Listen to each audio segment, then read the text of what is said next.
Hello, YouTube. It's me, John Avenger, once again, and welcome to another review. This is not another rant or a tribute. This is a review of a random film. This is from 2001, and this is the very first one in the franchise, the one that started it all. I just saw it today for the first time. The Fast and the Furious, the very first original movie. Now, what are my thoughts on this one? Two thumbs up? Well, I would say it's a good movie. It is. It's a really good movie. I did have my same issues with this as I had with some of the sequels, but I'll get to that. Now, this franchise, I've seen them. I've seen most of the sequels. The only one I haven't seen yet is Fast 4, which was in 2009, I believe. Yeah, that's the only sequel with Paul Walker that I haven't seen because I'm sorry.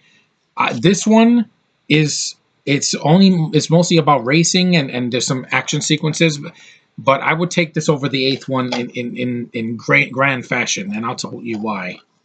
This one was a simple story. It's not 2 hours long. It's an hour and 39 minutes. It says 1 hour 47. That's with the credits. And it has all the cast here that you need. Well, mostly. You have Vin Diesel. You got Paul Walker. You got Matt Schultz, who looks like a shaved Chris Hemsworth from Thor Ragnarok. And you have Rick Yoon is one of the villains there. Ted Levine is in the film. He's a good actor. He's only in this one. And that's pretty much it, because I've had the same problem with these films if I had, with this one as I had with the other sequels, that the girls in it I mostly don't care about. Like, I don't mention Jordana Brewster and Michelle Rodriguez because I've said it. They do nothing for me. Jordana is very boring. She does nothing in the first movie. Michelle Rodriguez has these dead eyes. She looks mean, and I don't find her attractive. I'm glad she came out of the closet because I was never interested in her. And as a character, she's not strong. She's just kind of boring and just nothing, just dead weight. That's all she is. And also, another problem is, well, not just with this one, but with the other sequels, is that each sequel had to be longer and it had to have much more characters that I don't care about. You didn't need Ludacris or Tyrese or freaking Charlize Theron. That's why I will never watch the eighth movie, because this one, it had some problems, but at least it has a small cast. It doesn't have 18 people in the cast. It's too much. Here, instead of Charlize Theron, you have like a guy with ADD that helps out Toretto and Paul Walker's character Brian. And there's some other characters. Of course, he dies because he's not in any of the sequels. Matt Schultz, like I said, he becomes a villain, I think, in the second one. You have Ted Levine. He's one of the cops that works with Brian, saying you got to get Toretto. It's always been about him. Get him behind bars. And of course, he doesn't want to do that because him and Dom are friends. They become friends. They have mutual respect for each other. And like I said, I watched this for the car action sequences and the guys in it because they're great. They're the reason that I watched it all the way through. Even the third one, I think Lucas Black is fine because he's a new character and he's not copying Brian. He's not a cop, and he has a southern accent, and he has a different posse. In the rest of these sequels, like in 5 and 6, I had to add The Rock, who's fine. But it seems like these movies have become more like a superhero movie instead of a normal, just, a crazy action movie with great sequences. This one just kept it simple.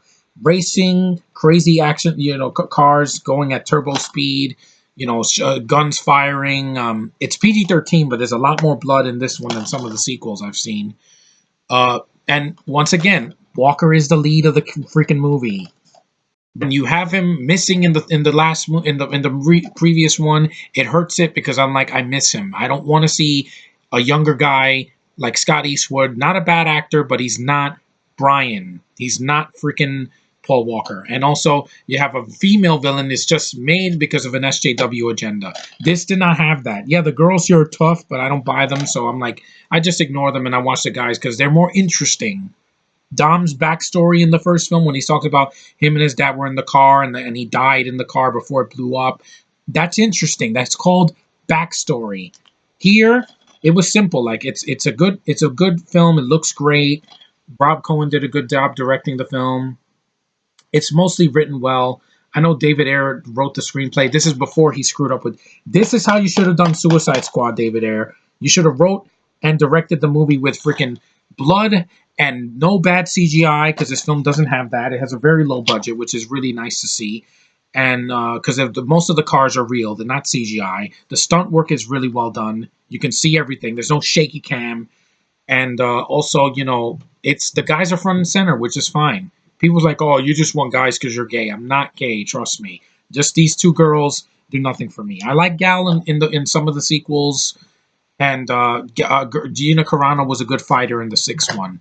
But these movies just every sequel is like they have to add 15 more characters. I'm like, guys, Nerd Pack, what is the point of that?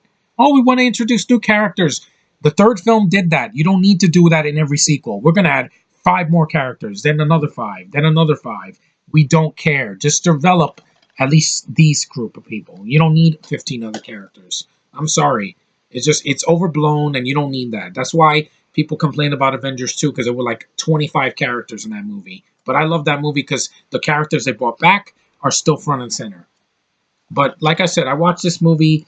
I love Paul Walker's performance. He had like surfer hair. He's very intense. Him and freaking Vin Diesel have great chemistry. That's what was missing in the second one because Vin is not in it. The third one, he makes a cameo and Paul's not in it. And then 4, 5, and 6, that they get back to that. Except 4 had too much CGI. That's what I heard. But yeah, this franchise, I like the first one. It's a good movie. It started the franchise. It's held up very well. But it should have ended with 6 or 7. Because 8, I don't give a damn about the new characters. I'm sorry. A female villain is not threatening. Do you want a good female villain? See Hela in Thor Ragnarok. That's a good villain. Because she actually kills a whole army of people. What does Cypher do? Freaking Charlize Theron. I don't know because I don't care about her. I didn't care for Fury Road, and I don't care about her here. So at least in this movie, it's just a small group of people. That's why it's held up, and it's still one of the better ones of the franchise. Simple story and simple cast. For the most part, and no, not too much CGI. It's not 2.5 hours long, so I appreciate that. And I like the fact that it's a film from 2001. This came out before 9/11, so and it has some light moments. Some jokes. It's not every second. Because I felt like with Tyrese, it's like every single movie he's making a one-liner. I'm like, dude, I like you as an actor, but when you're trying too hard, I can see it. And I'm like, that's why he wasn't in this one. He's in 2, and he's in, I think, 4, 5, 6, and 7, and 8, but he doesn't want to do another one. But I don't blame him, because I don't want 25 of these movies. 7 was enough. All 7, even 4, I'm going to see at least Paul Walker's in it. Doesn't get killed off. He's in the movie. I want to see it for him. It's like when I see Pirates. I want to see it for Johnny Depp, not for the freaking 15 other characters.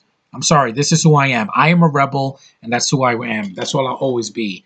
I want to see things that I want to see, not some freaking females that have loud voices and are just unattractive to me, even if they are brunettes. No. Latina chick and your freaking Brazilian chick do nothing for me. Sorry. I like the girl from Gotham better, Marina Baccarin, from Deadpool. She is gorgeous. I would like to hold her face in my hands. Just like, that face is so beautiful. That's a woman for me. But anyway, it's a good movie. I'm not going to fault this movie because it was Paul's first in the franchise. I miss him like crazy. I miss those blue eyes of his that were really, wonderful to look at. And I'm not gay. I promise you, I'm not. It's just, I miss him. Like, the friend, I know Harry Potter, the first 2 films, the actor died that played Dumbledore. I get it. He was recasted, though. When they did the 8th movie of this, it's like, oh, they couldn't recast Paul Walker, so they just put a younger guy. Nope, no dice. I want to see the ones that he's in, and this was a good one. Good action sequences, good pacing. It's not too long. These two are great together. They're like brothers. They don't say family every 5 minutes. Like in the sequels, it's like, yo, it's about family, family, family. We get it. We've seen 8 of these freaking movies. I think we get it now. Well, I've seen about 6 of them now. Yeah, 6 of them. So we get it. It's about family, sticking together and working towards the same goal. I get it. But it is a good movie. And I'm glad I finally saw it. I'm finally reviewing it. I'm not reviewing any of the sequels until next year. The ones I haven't reviewed yet. Like Fast and the Furious Tokyo Drift. I haven't reviewed the 4th one yet. Fast. I think I did Fast 5 and 6 and 7. Yeah, so those are the only ones I'm missing. But yeah, I have no interest in Fate. The Fate of the Furious is that no dice. If Paul Walker's not in it, I'm not going to see it. Plain and simple. And I know Sean and Parker, and oh, you just brought her because he was replaced. I'm like, yeah, because they shouldn't have done it without him. They should have just done a spin-off with Hobbs. That would have made more sense. But hey, what do I know? I'm not a film producer, but this is a good movie. It is well done. 16 years later, and it still holds up. And I do like the film. And well, for all its flaws, at least it made up for it with lots of screen time for Vin Diesel and Paul Walker and good action sequences to go along with it, and a simple story. See, last failure, you don't need to do a complicated story. Make it simple like this. So that's all I can say about the Fast and the Furious, the first film in the franchise from 2001. It's good. It's held up. But the sequels, adding 15 other characters means nothing to me. Develop 5. You don't need to double that by 5. Sorry. But it's a movie. If you haven't seen it, see it first before you see any of the sequels, because I should have done that years ago. But I'm glad I finally got to see it. So thanks for watching, guys. Take care. I'm gonna take a nap because I'm really tired. It's almost 6 o'clock. I just came back from a show that I loved, Elf the musical, kick-ass show. But hey, I'm tired, so I'll see you guys in the next video. Peace.